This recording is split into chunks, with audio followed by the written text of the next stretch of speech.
What's up, this is NORTHLANE and you're watching Bucketlist.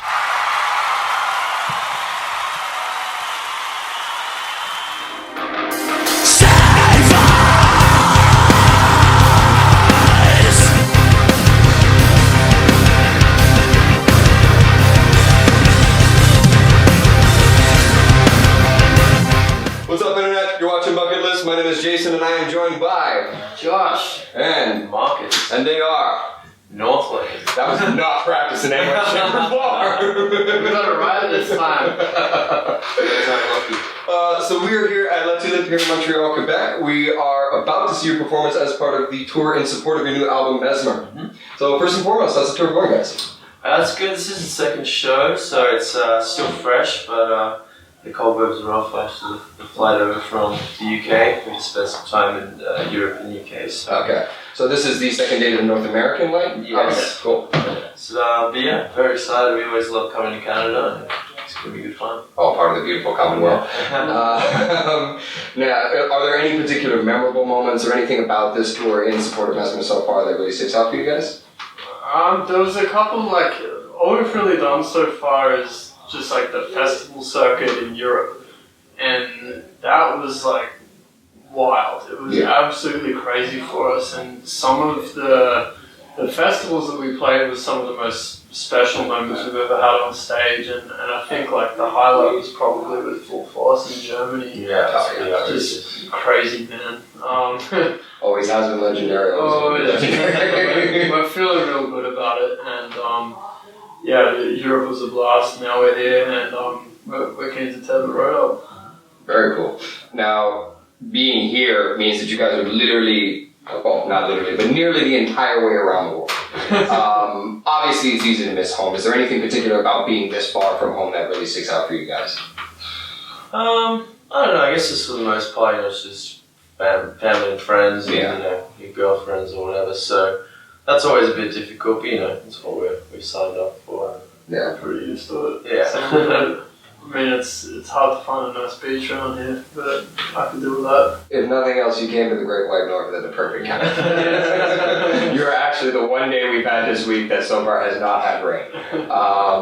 I hope I'm accurate on that, don't quote me. Anyway.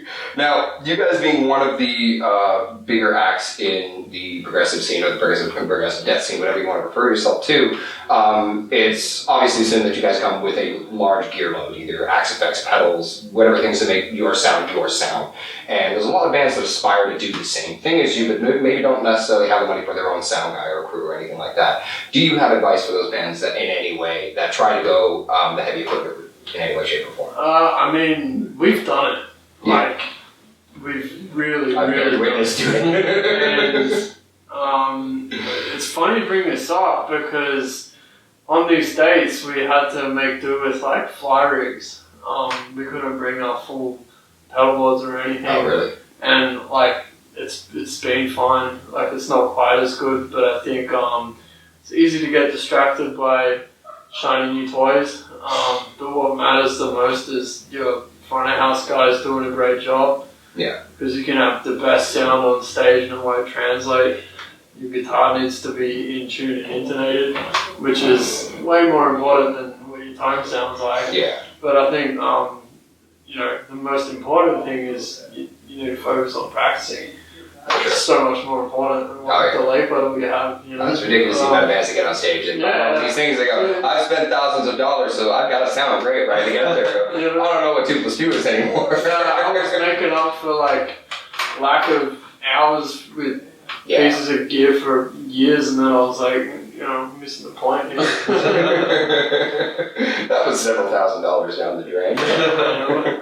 Now, before we talk a little more about the actual record itself and stuff like that, it's been talked about in some of your interviews because, I do my fucking homework.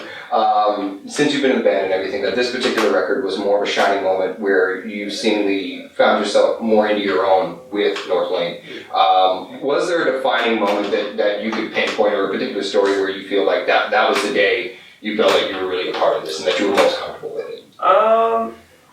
I guess not necessarily as, the group as a whole. I didn't feel like there was one point where I was I think this has all been a big like learning curve this whole period of time, and I think I've just grown a lot and just matured a lot. I think that's just kind of helped me become more comfortable and feel, I guess, a part of the whole thing. I think one thing that did kind of, I guess, just give me the most confidence in what I'm doing with NORTHLANE was just spending this time in the studio recording Mesmer.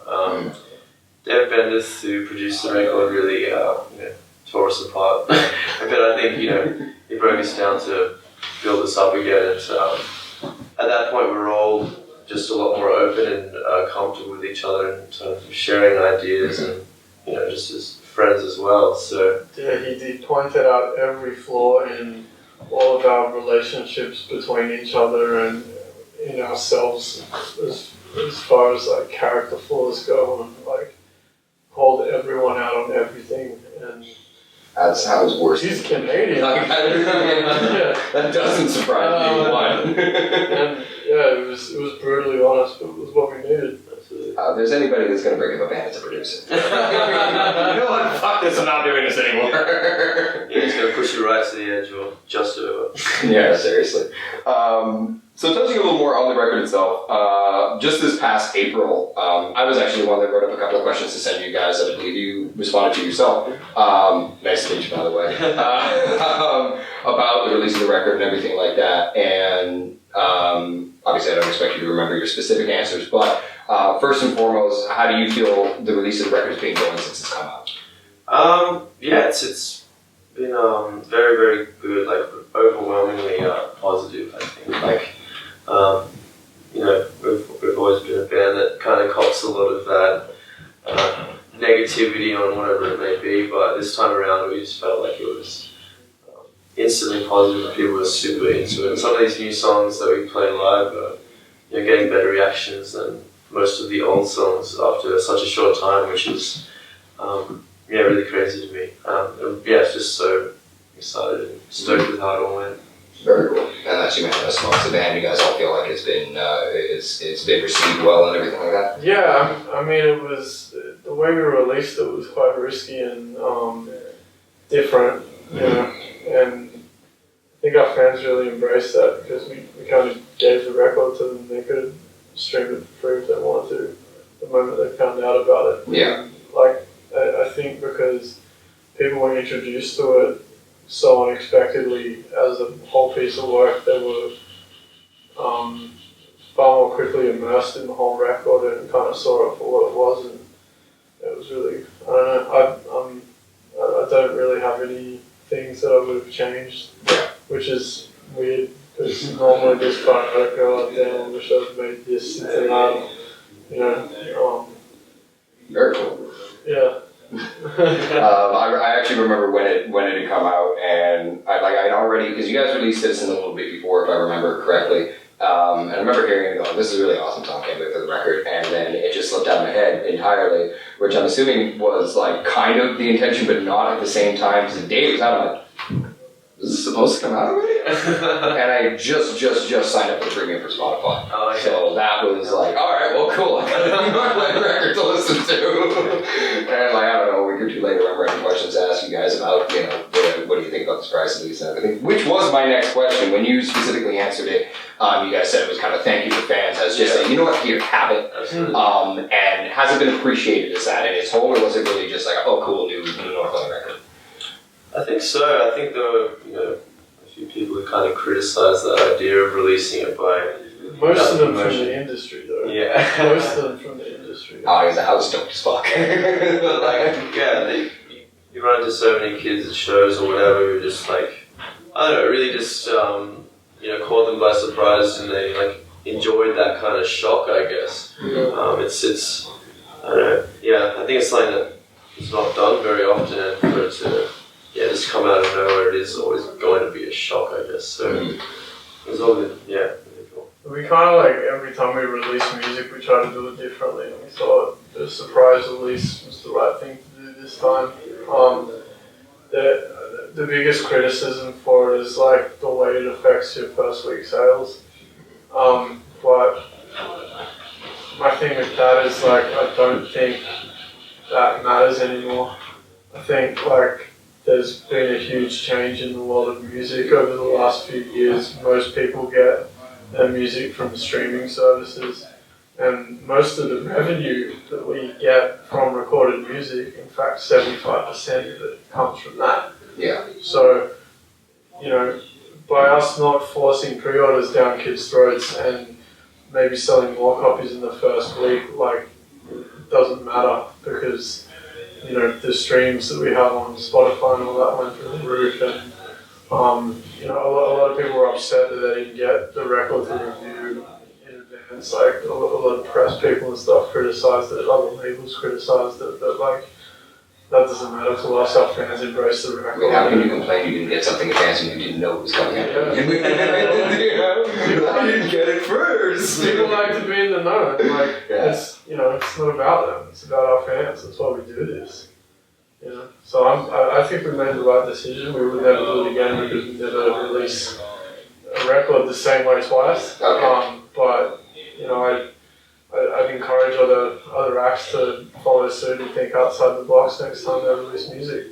Okay. So this is the last time we're going to see a surprise release from NORTHLANE in any way, shape, or form? Or is it? Absolutely. Unless we're just trying to throw you off. We'll see. I'm just laying awake at night. I never know when it's going to come. Oh, God. When it hits me, I just shit my pants. That didn't happen. That didn't happen, Internet.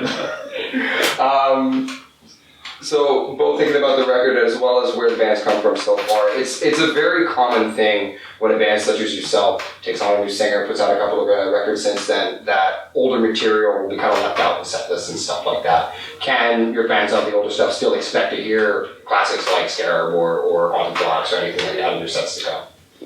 Yeah, we've got a lot of, like, every album still in the set. There's at least one song from each album in the set. I guess it is getting harder to pick which songs to keep and which to kind of get rid of, but you know, a lot of those, I don't know, they're too hard to let go just yet, I think.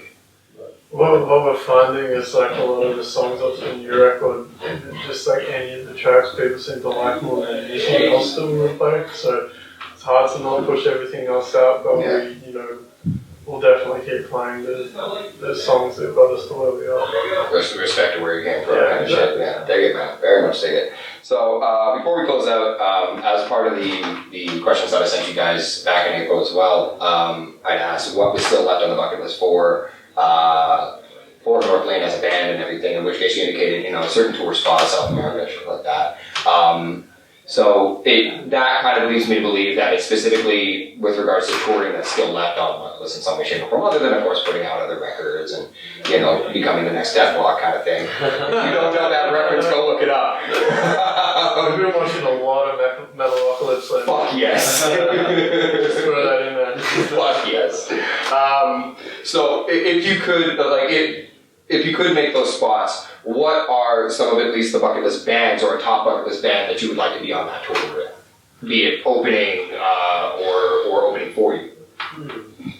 I mean, one of the coolest bands that I ever got to meet and watch play was Deftones. We did a festival tour with them in Australia, and I'm killed to tour with that band. Yeah, that'd be rad. I wasn't a part of it back then. It'd be pretty awesome. Yeah, I missed out on a couple of things. Carnival as well. I'd love to tour with them. Very cool. So, I don't know, there's so many other bands that I can't even think.